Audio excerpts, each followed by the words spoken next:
"You've disgusted me since the day I met you," Sabrina announced at my son's birthday party, her voice slicing clean through the laughter like a rusty knife. And I stood there with a smile so sweet it almost hurt my cheeks and replied, "Well, let's see if you like what I prepared for everyone."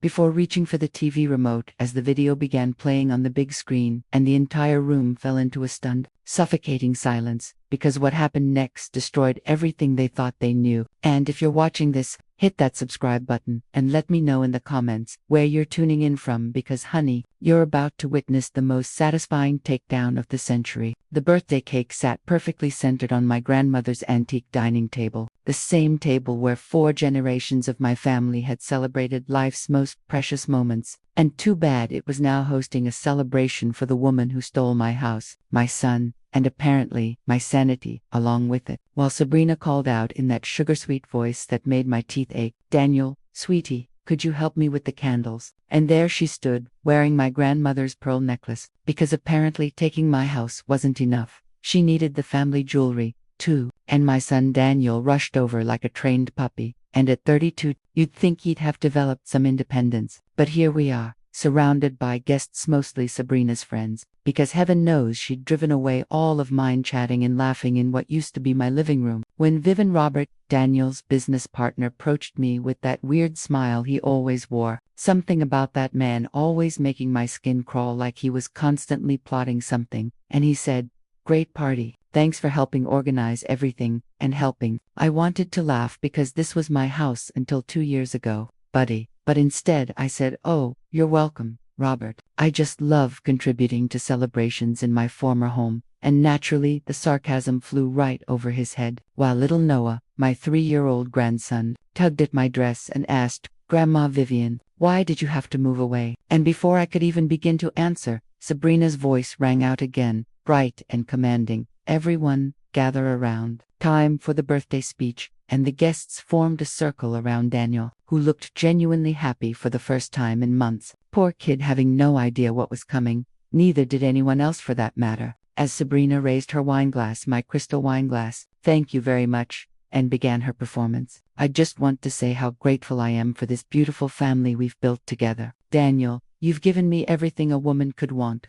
Pausing dramatically before her eyes found mine across the room, and the temperature seemed to drop 10, and she continued, her gaze never wavering. "Of course, not everyone has been supportive of our happiness. Some people just can't accept when others find true love and success. Some people are just bitter and disgusting." And the room grew uncomfortable as a few guests shifted nervously, while Daniel looked mortified, but didn't say a word to defend me. Of course he didn't. And then she delivered the final blow, leaning in close with that unwavering smile for anyone watching, and whispering directly into my ear with venom that could have killed a horse, "You've disgusted me since the day I met you," before pulling back with that same sugar-sweet expression, as if she'd just complimented my dress. And I could have cried, I could have stormed out, I could have thrown that crystal wineglass right at her perfectly veneered smile, but instead I smiled back and said, "Well, Sabrina, let's see if you like what I prepared for everyone tonight." And I walked calmly to the TV remote on the coffee table, my hands not even shaking. Funny how clarity feels when you finally decide to stop being the victim, and added, "I thought we could all watch a little home movie together. You know how much I love family memories." And the screen flickered to life, revealing crystal clear HD footage of Sabrina and Robert in what appeared to be a very intimate moment, in his car outside the Marriott downtown,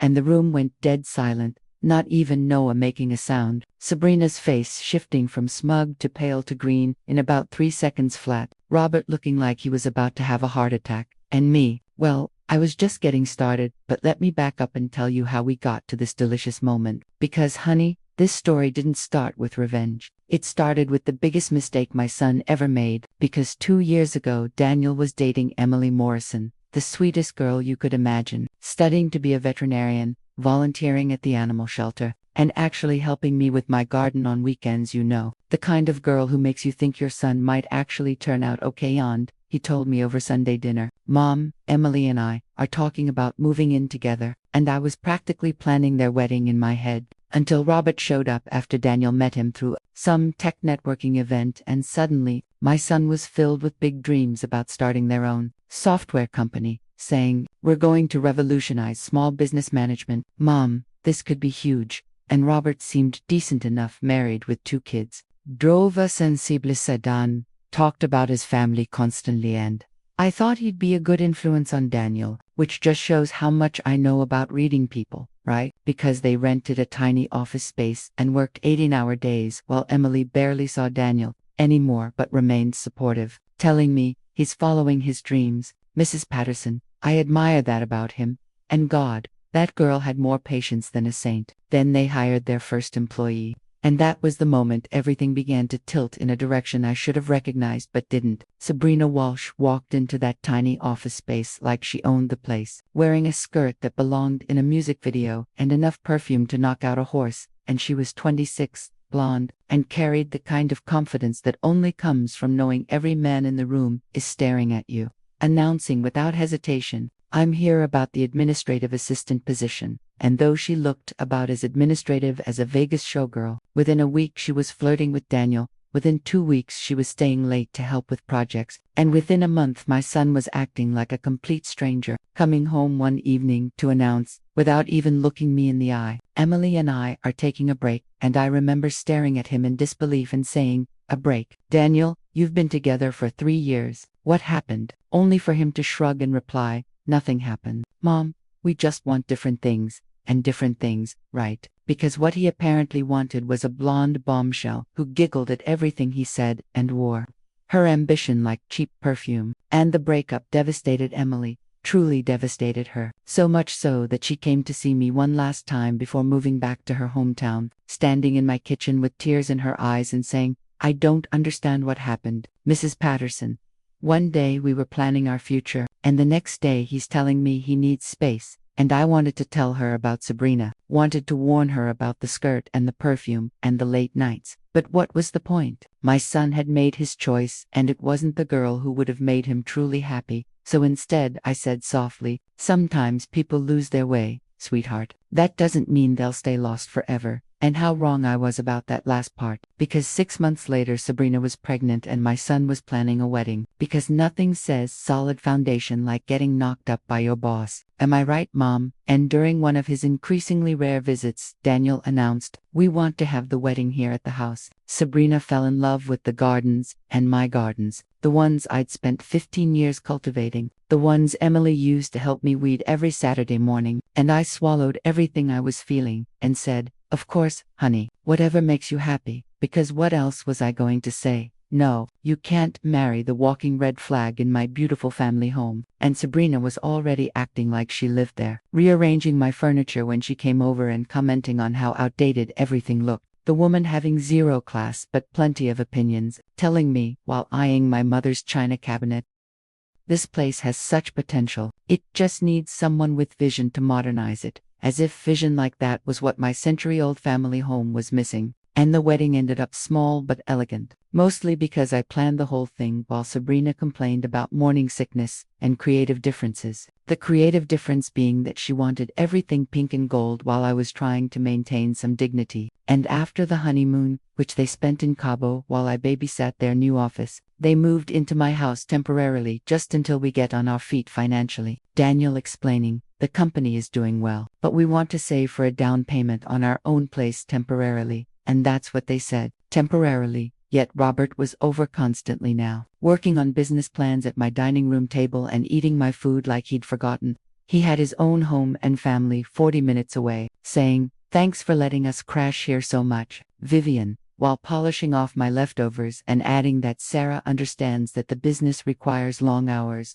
Sarah, his wife, the one at home raising their 2 kids while he was here playing startup entrepreneur with my pregnant daughter. And Sabrina's pregnancy was like living with a hormonal tornado because she criticized everything: my cooking, my decorating, my negative energy, complaining about the water pressure, the thread count of the guest room sheets, and the fact that my house didn't have a walk-in closet big enough for her expanding wardrobe, saying right in front of me, "Daniel, your mother's house is really cramped. When we get our own place, I want something more open concept." Cramped. My 4-bedroom 3B Victorian was cramped. But the worst part wasn't her endless complaints. It was watching my son agree with everything she said. "Daniel, who used to defend me against anyone, now nodding along while his wife insulted everything about my life, even telling me, "Mom, maybe Sabrina has a point about updating the kitchen," after she'd spent 20 minutes explaining why my vintage appliances were basically unusable. And I could feel this woman rewriting my son's entire personality while I sat front row center for the whole disaster. And when the day Noah was born came,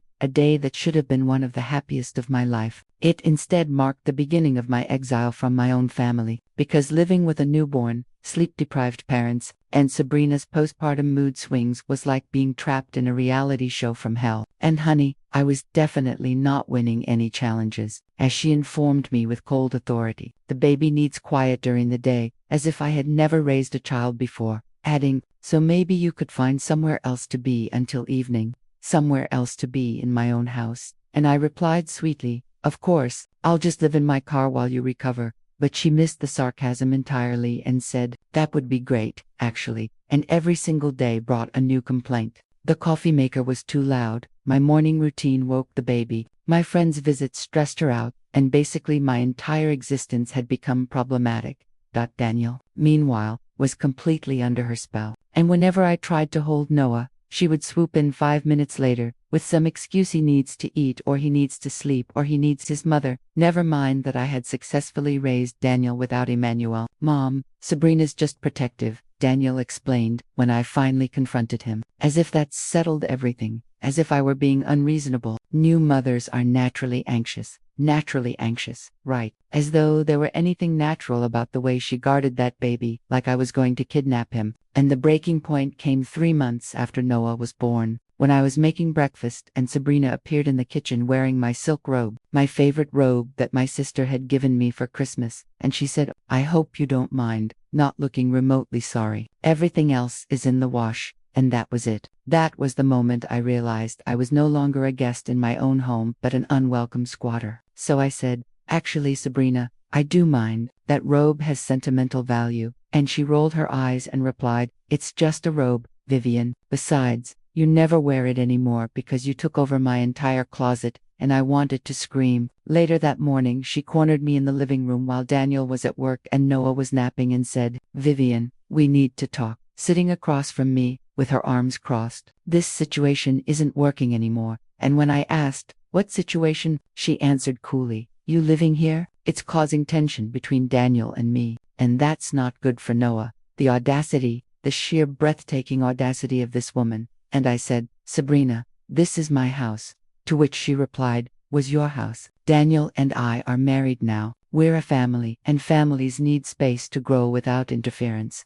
Without interference from the woman who owned the house they were living in rent-free. When Daniel came home that evening, the conversation was brief and brutal. "Mom, maybe it would be better if you found your own place for a while, just until we figure out our long-term plans." My own son asking me to leave my family home so his wife could be more comfortable. And I stared at him. This man I had raised, sacrificed for, loved unconditionally, and realized I didn't recognize him anymore. And I said quietly, "Fine. I'll start looking for somewhere else to live." And within 2 weeks I had moved into a small apartment across town, leaving them the house, the furniture, the gardens, and apparently any hope of maintaining a relationship with my grandson. And standing in my new cramped living room surrounded by boxers, I made myself a promise that I would find a way back into my family. And if Sabrina thought she'd won, she was about to learn that underestimating Vivian Patterson was her first big mistake. My new apartment was about as charming as a dentist's waiting room, but it gave me something I hadn't had in months: perspective on honey. The view from the outside was crystal clear. Something was very, very wrong with this picture. And it started with little things Noah would say during my supervised visits. And yes,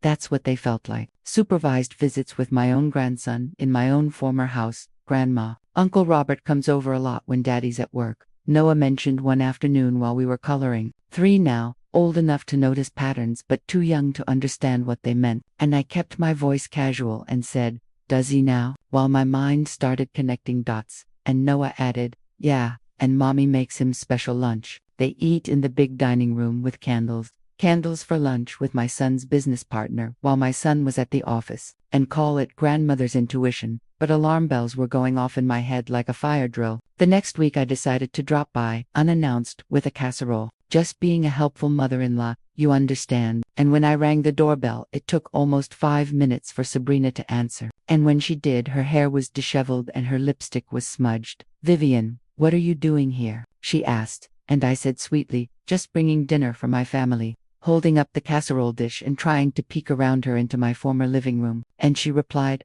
oh, well, this isn't really a good time. Noah's napping, and I was just cleaning in a silk blouse and heels. Sure, Sabrina. And I asked, is Robert here? I saw his car in the driveway, and her face went pale as she said, we're working on some business stuff for Daniel. Business stuff that apparently required her to look like she'd been wrestling with her paperwork. And after that, I started paying attention, really paying attention, noticing that Robert's car was in my driveway every Tuesday and Thursday afternoon. Coincidentally, the days Daniel visited clients across town. And Sabrina always sounded guilty when I called during those times, cutting conversations short with excuses about Noah needing something or having to start dinner. But the real kicker came at the grocery store when I saw them together, because I was in the frozen foods aisle debating between pizza brands. This is what my life had become. Exciting decisions about processed food when I heard familiar laughter from the next aisle, and I peeked around the corner, and there they were. Sabrina and Robert, shopping together like a couple, she hanging on his arm and giggling at something he'd said, while he pushed the cart with one hand and kept the other around her waist, looking comfortable, intimate, like they'd done this 1,000 times before. And I followed them through the store because yes, I became that person,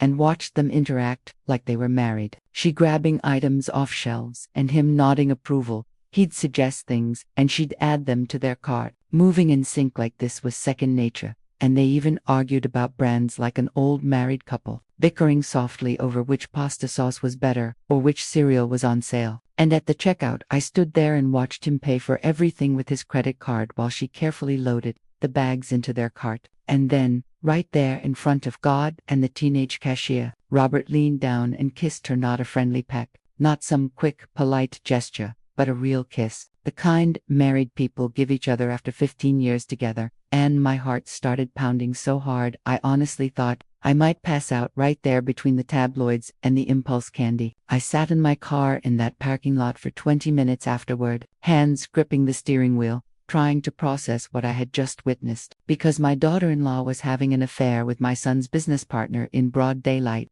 like they didn't even care who saw them. And the worst part was that I wasn't even surprised, not really, because deep down, I think I'd known something was off from the beginning. All those late nights working, all those meaningful glances across the dinner table, all those times Robert showed up when Daniel wasn't home, and now I had to decide what to do about it. And let me tell you, the options were all terrible, because you know what's worse than discovering your daughter-in-law is cheating on your son, trying to tell your son about it and having him treat you like you're the villain in a soap opera. I waited 3 days, rehearsing the conversation in my head 100 different ways, wondering how you tell someone their world is falling apart, especially when that someone has already chosen his wife over his mother more times than I cared to count. And finally, I called Daniel and asked him to come over to my apartment. Just the two of us, no Sabrina, no Noah, no distractions. And he walked in looking concerned and said, Mom, is everything okay? You sounded weird on the phone. And he looked tired, older than his 32 years, the stress of running a business written all over his face. And I knew I was about to add a whole lot more stress to his life. But I said, Daniel, I need to tell you something, and I need you to really listen to me. And he said, okay, settling back into my second-hand armchair, the one that didn't match anything else in my tiny living room. And I forced the words out. I think Sabrina is having an affair. And the words just hung there in the air like smoke as Daniel's expression shifted from concerned to confused to angry in about 3 seconds. What did you just say? He demanded. And I told him, I saw her with Robert at the grocery store. They were together, like together. And he stood up so abruptly, the chair scraped against the floor. Mom, what the hell? And I said, I know how it sounds, but I saw them kissing. And Noah mentioned that Robert comes over when you're not home. And stop, Daniel cut in, holding up his hand. Just stop right there. I can't believe you're doing this. And I asked, doing what? Telling you the truth. And he shot back, making up stories about my wife, creating drama because you can't accept that she and I are happy. And the accusation hit me like a slap as I said, Daniel, I'm not making anything up. I saw them with my own eyes. But he answered, You saw what you wanted to see because you've never liked Sabrina. You've been looking for reasons to break us up since day one. And I protested. That's not true. But he was pacing now, running his hands through his hair, saying, "You've never given her a chance. You compare her to Emily constantly. You criticize everything she does, and now you're spreading rumors about her cheating." And I insisted, "I'm not spreading rumors. I'm telling you what I witnessed with Robert." And he snapped, "Mom, Robert's been my best friend and business partner for 3 years. He's married. He has kids. He would never." And I said quietly, "People make mistakes, Daniel, even good people." But he shook his head. "Not Robert and not Sabrina." And when he turned to face me, the look in his eyes broke my heart as he said, "I can't believe my own mother would stoop this low." And I felt tears burning behind my eyes as I pleaded, "Honey, I know this is hard to hear," only for him to say, "It's hard to hear because it's a lie. Sabrina loves me. We have a son together. We're building a life together. And you're so jealous and bitter that you're trying to destroy it with made-up gossip." And I begged, "Daniel, please, just pay attention. Notice when Robert comes over. Notice how they act around each other." But he replied coldly, "I'm not spying on my wife because my mother has paranoid delusions." And he grabbed his jacket and headed for the door while I followed him, desperate, saying, "If I'm wrong, then prove me wrong. But if I'm right, you're not right." He cut me off, spinning around at the door. "And I don't want to hear another word about this. Not from you. Not from anyone. Sabrina is my wife. Robert is my partner. And you need to accept that and stop trying to cause problems."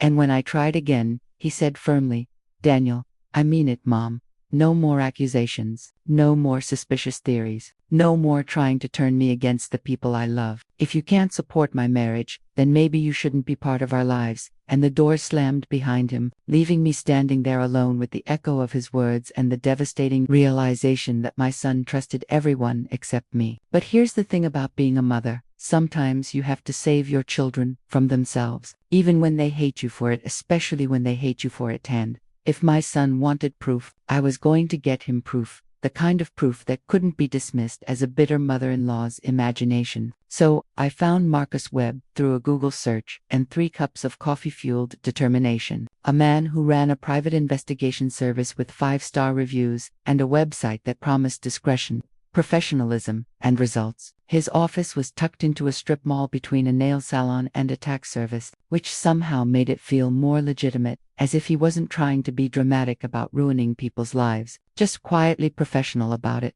And when Marcus looked at me and said, "Mrs. Patterson, I have to ask, are you prepared for what we might find?" I saw that he was probably 50, with kind eyes and the steady demeanor of someone who had delivered bad news before. And he added gently, "Sometimes these investigations reveal more than clients expect." And I straightened in my chair and replied, "Mr. Webb, I've already seen enough to know something's wrong. I just need documentation that my son will believe." And he nodded and said, "Understood. I'll need photos of both subjects, addresses, typical schedules, and a retainer of $1,500. And the number hit me hard, $1,500. Half of my monthly budget. But what price do you put on your son's future? So the surveillance started immediately, and Marcus had equipment that would have made the FBI jealous: long-range cameras, audio recording devices, GPS tracking systems, all legal, all admissible, all capable of capturing the truth in high definition. And after the first week he called and said,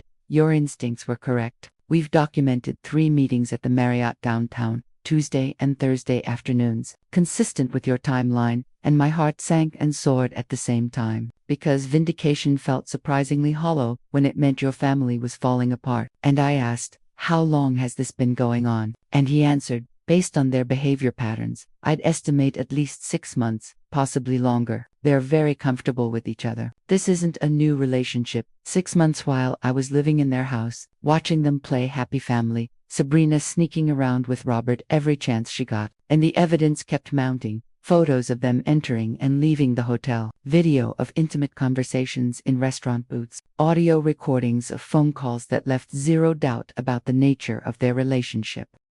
But the real bombshell came in week 3, when Marcus said, "Mrs. Patterson, I need to see you in person. We've discovered something that changes everything." And I drove to his office with my hands shaking on the steering wheel, wondering what could possibly be worse than what we'd already found. And he told me, "Robert Wright is married to Sarah Wright. They have 2 children, ages 8 and 10. But here's what you need to know. Robert's been having affairs for years. Sarah Wright filed for divorce 6 months ago, citing adultery and mental cruelty. And I said, so he's getting divorced? And Marcus replied, yes, but there's more. During my background check, I discovered that Robert has a pattern of targeting business partners' wives. This happened with his previous company in Phoenix. Same pattern. Intimate relationship with the wife, destruction of the business partnership, financial complications, a pattern, meaning this wasn't just an affair, it was a strategy. And then he added, there's something else. Mrs. Patterson, I ran a financial check on your son's business. Robert Wright has been systematically moving assets into accounts that only he controls.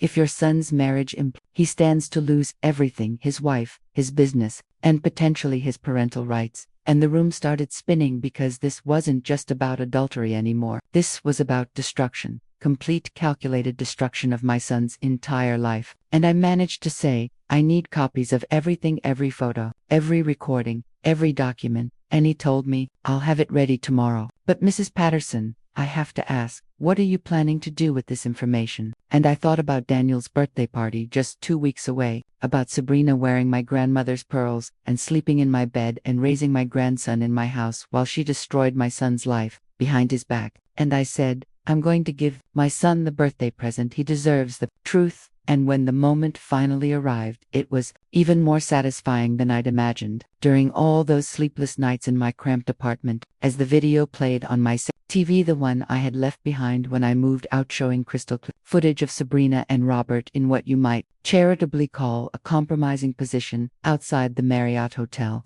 And the silence in the room was deafening. 23 people watching my daughter-in-law's secret life unfold in high definition. So quiet you could have heard a pin drop if pins made sounds when they were shattering people's entire worldview. And Sabrina went from pale to green to the color of old cottage cheese, opening and closing her mouth like a fish out of water, trying to form words that would somehow explain away what everyone was seeing, while Robert looked like he was about to have a stroke, sweat beading on his forehead as he glanced frantically between the screen, Sabrina, and the exit. But the best part, the absolutely delicious part, was watching the other guests' faces. That moment in a movie when everyone realizes the villain's true identity, happening in real time in my former living room. And finally Sabrina lunged toward the TV remote in my hand and shouted, turn it off right now. But I stepped out of her reach and said sweetly, oh, but we're just getting to the good part. Everyone should see what you've been doing while Daniel's been working to support his family.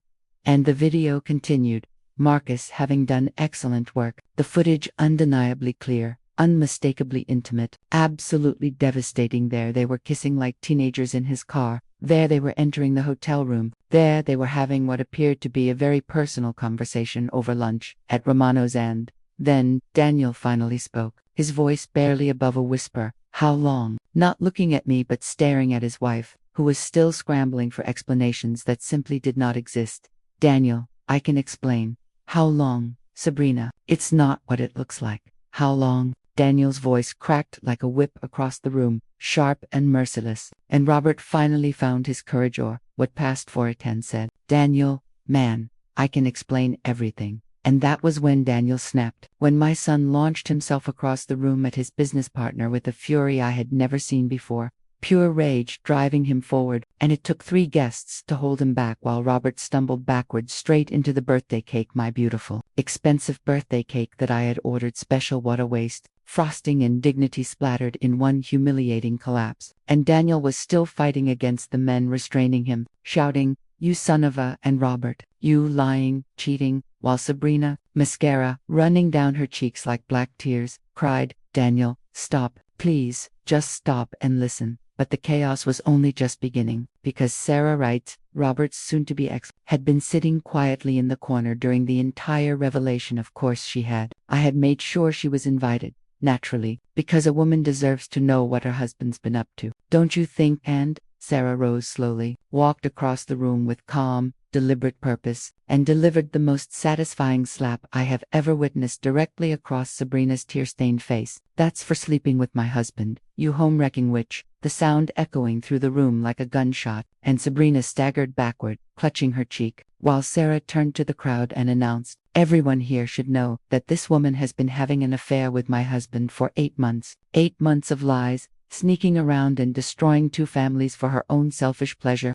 And several guests already had their phones out recording everything. And I knew that in about 20 minutes this would be all over social media. Sabrina's humiliation permanently documented for the world to see. And there I stood with the remote control still in my hand, watching 15 years of patience finally pay off. And I cleared my throat and said brightly, "The show's over, folks. Thank you all for coming to Daniel's birthday party. I think we've all learned something valuable about the people we trust." Then I grabbed my purse, walked to the door, and turned back one last time. "Sabrina, honey," I called out sweetly, "the house keys are on the kitchen counter. Time to find your own place to live." And then I walked out of my former home, leaving the destruction exactly where it belonged, in someone else's hands for once. The fallout was swift and brutal, because within 24 hours Daniel had filed for divorce, and by the end of the week he had served Sabrina with separation papers demanding she vacate the house. And over the following months, while lawyers battled and paperwork crawled through the court system, she was living in a cheap motel while her attorney tried to figure out how to spin adultery into financial advantage. But Sabrina was not going down without a fight, and her definition of fighting involved trying to take everything that wasn't nailed down. "She wants half the business," Daniel told me during our first real conversation in 6 months. And he looked exhausted, defeated, but finally he was talking to me like I was his mother instead of his enemy. "Half the business. On what grounds?" I asked, and he gave a bitter laugh. "She claimed she contributed to its success. Late nights, business dinners, emotional support," he repeated with disbelief, "while she was sleeping with my business partner, and we were sitting in my cramped apartment, drinking coffee from mismatched mugs because I had left all the good dishes at the house." And Daniel glanced around my small living space with something like guilt in his eyes and said softly, "Mom, I'm sorry. About everything. About not believing you. About choosing her over you. About making you leave your own house." And I began, "Honey, you don't need to." But he cut me off. "Yes, I do. I was blind. Completely, stupidly blind. And you tried to warn me." And I reached across the small table and took his hand and said gently, "You loved her. Love makes people do crazy things. Trust me, I know something about that." But our fragile reunion was interrupted by my phone ringing, an unknown number which usually meant a telemarketer or troubleland. In this case, it was definitely trouble, because Sabrina's voice shrieked through the speaker, "You destroyed my life. You vindictive old witch. You destroyed everything." And I replied evenly, "Sabrina, I didn't destroy anything. I just showed people what you'd already done." And she hissed, "I'm going to make you pay for this. You think you won. You think you're so smart. I'm going to take everything from Daniel, and it's all going to be your fault." And the threats continued for another 2 minutes before I finally hung up. And Daniel looked at me with concern and said, "Mom, maybe you should stay somewhere else for a while. She sounds unhinged." And unhinged was putting it mildly. Because over the next few weeks, Sabrina's behavior became increasingly erratic. She showed up at Daniel's office making scenes. She called me at all hours with increasingly creative threats. And she even tried to turn Noah against Daniel by whispering to him, "Daddy's being mean to Mommy." The custody battle was nasty from the very beginning, with Sabrina demanding full custody and claiming Daniel was an unfit father because he prioritized work over family. Never mind that she had been prioritizing Robert over family for 8 months. And the business partnership with Robert imploded exactly as you would expect. Robert trying to claim he deserved half of everything since he had been instrumental in the company's growth, his lawyer arguing that the personal relationship with Sabrina was irrelevant to his business contributions, while Daniel's lawyer disagreed vigorously, explaining to us that it was a breach of fiduciary duty, that when a business partner has an affair with the other partner's spouse, it creates a massive conflict of interest in everything Robert had done for the past 8 months could be questioned, and the financial forensics revealed that Robert had indeed been moving money around, setting up accounts, and positioning himself to take control of the company, proving Marcus had been right, that this was a pattern, a calculated destruction. But the real shocker was still coming, because during the divorce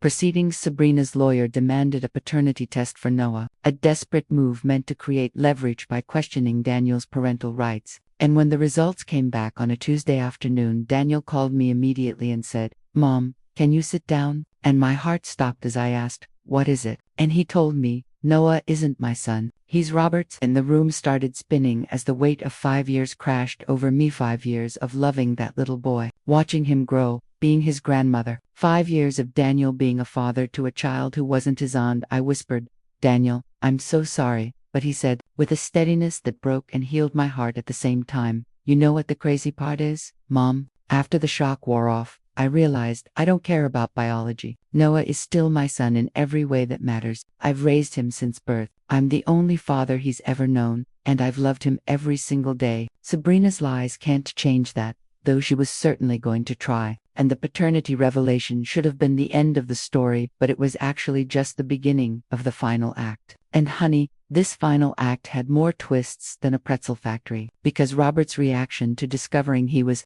Noah's biological father was about as classy as you would expect from a man who had been cheating on two families simultaneously, telling his lawyer during a deposition that Daniel's attorney later shared with us, "I want nothing to do with that kid." That's Daniel's problem now. Charming, real Father of the Year material there. And meanwhile, Sabrina was trying to use Noah's paternity as leverage in every possible way, demanding more money from Daniel because he wasn't even the real father, attempting to get Robert to pay child support while he had lawyered up and was claiming financial hardship as he fought his own messy divorce. The man who had seemed so confident while destroying other people's lives, suddenly turning into a coward when it was time to face consequences. And in the end, the business partnership was officially dissolved, with Robert getting exactly what he deserved, nothing, because the forensic accounting revealed he had been embezzling money for months, meaning he was facing criminal charges on top of losing everything in his divorce. And Sarah Wright, his ex, got the house, the cars,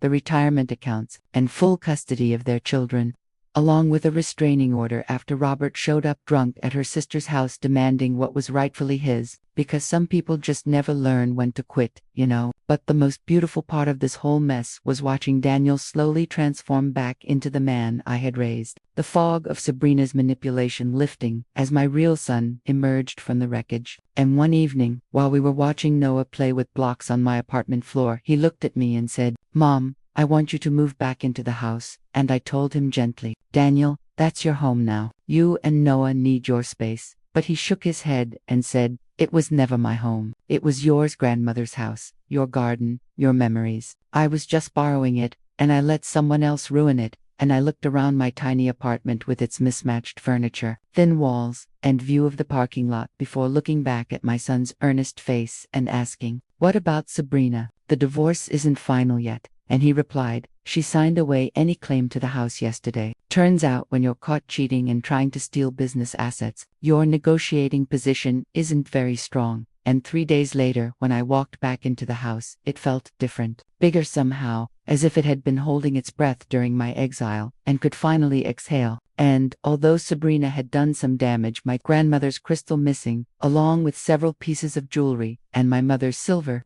tea service, those were just things, because the bones of the house, the heart of it, were still intact. Daniel having already started repairs, restoring the walls that had been painted in Sabrina's preferred beige back to their original warm colors, and hiring professionals to tend to the garden that had been neglected for 2 years. And one morning, while we were having coffee in the same kitchen where Sabrina had once insulted everything about my life, Daniel said casually, "I found Emily." And I looked up sharply, "Emily Morrison." And he smiled faintly and said, "She's Dr. Emily Morrison now. She finished veterinary school and has a practice about an hour away. We've been talking." Then he paused, vulnerability flickering across his face as he admitted, "It took some convincing. She was hurt, Mom.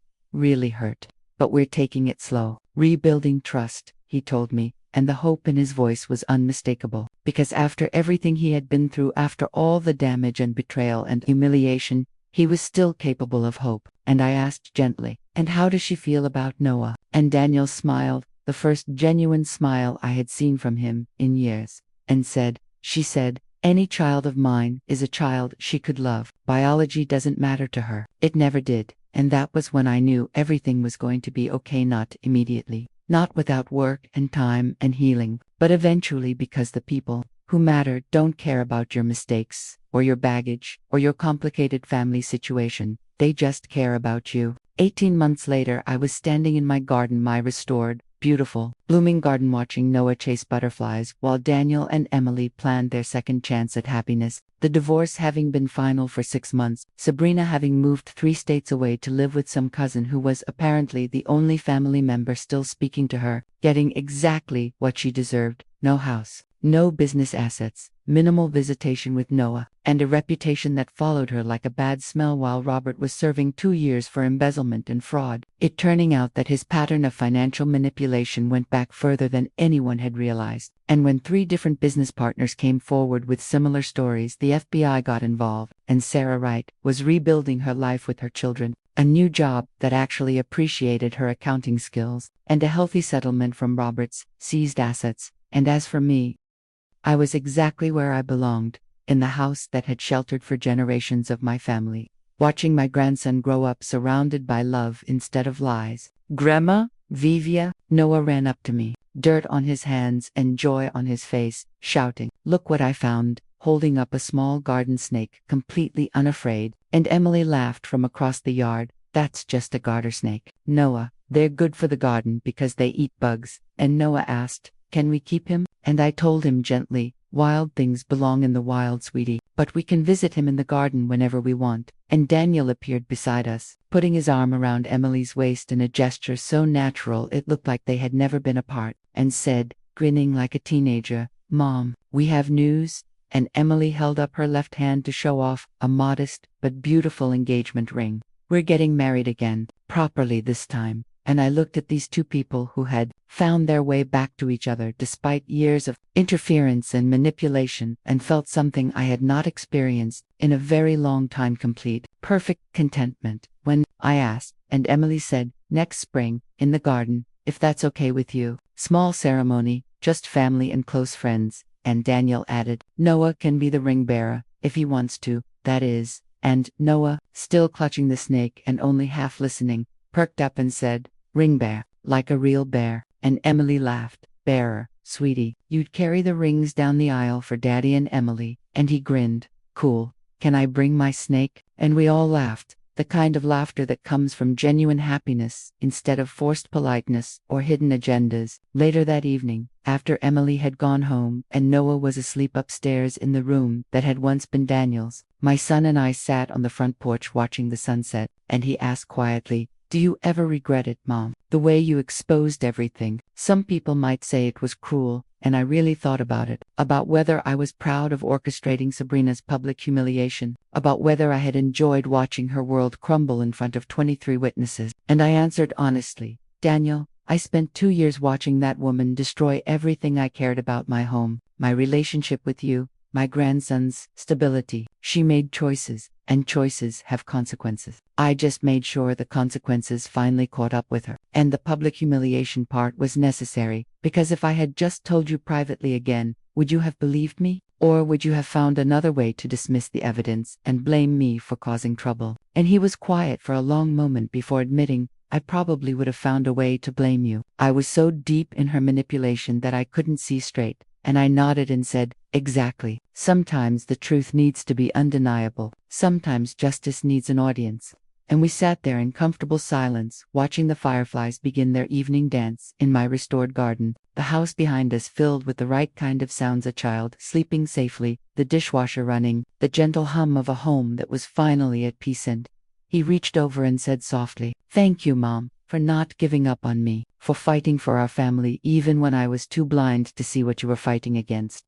And I squeezed his hand and told him, "That's what mothers do, honey. We see the threats our children can't see, and we do whatever it takes to protect them, even when they hate us for it." And he said, "I never hated you." And I smiled and replied, "Yes, you did for a while, and that was okay because I knew eventually you'd understand." And the truth was, I would do it all again. Every sleepless night in that cramped apartment, every dollar spent on the private investigator, every moment of being treated like the villain in my own family's story. Because sitting there watching my son reclaim his happiness and my grandson grow up surrounded by genuine love, I knew it had all been worth it. Because sometimes being the hero means being willing to be the bad guy first. Sometimes saving your family means destroying the illusion they're living in. And sometimes, just sometimes, the good guys actually win. And if you enjoyed this story of justice served cold, Make sure to subscribe and let me know in the comments where you're watching from. Because honey, if there's one thing I've learned,